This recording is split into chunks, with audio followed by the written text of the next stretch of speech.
জয় শ্রী রাধে, জয় জগৎবন্ধু হরি। আজকে হচ্ছে দই পটলের রেসিপি।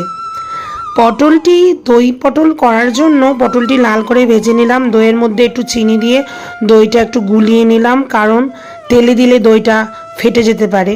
টমেটো আর কাঁচা লঙ্কা পেস্ট করে তার মধ্যে আদা দিয়ে দিলাম। এইবার তেলের মধ্যে পাঁচফোড়ন দিয়ে টমেটোর পেস্টটা আমি দিয়ে দেব। সেইটি একটু ভাজা ভাজা হয়ে আসলে তার মধ্যে একটু হলুদ, একটু জিরা দেব।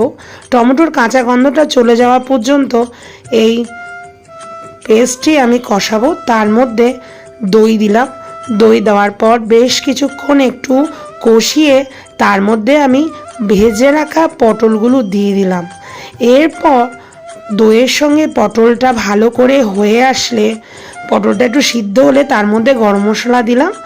এরপর প্রভুর ভোগে আপনারা পরিবেশন করতে পারেন। জয় শ্রী রাধে।